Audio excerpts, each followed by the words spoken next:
कांटा लगा गाने से सुर्खियों में आई और बिग बॉस 13 की कंटेस्टेंट रही शेफाली जरीवाला का हार्ट अटैक की वजह से बीती रात निधन हो गया।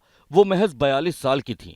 शेफाली के पति और एक्टर पराग त्यागी उन्हें तुरंत लेकर अस्पताल पहुंचे, जहां डॉक्टर्स ने उन्हें मृत घोषित कर दिया। शेफाली जरीवाला की मौत की खबर से बॉलीवुड में शोक की लहर दिख रही है। जानकारी के मुताबिक शेफाली जरीवाला के पति पराग उन्हें लेकर कूपर अस्पताल पहुंचे थे, जहां पर वो उनके निधन के बाद कार में बेहद दुखी नजर आए। सिंगर राहुल वैद्य ने सोशल मीडिया पर एक्ट्रेस की फोटो लगाकर उन्हें श्रद्धांजलि दी है। रेस्ट इन पीस शेफाली, आप हमें बहुत जल्दी छोड़कर चली गई। सिंगर मीका सिंह ने भी सोशल मीडिया पर शेफाली जरीवाला को श्रद्धांजलि दी है। मैं बहुत शॉक्ड और दुखी हूँ।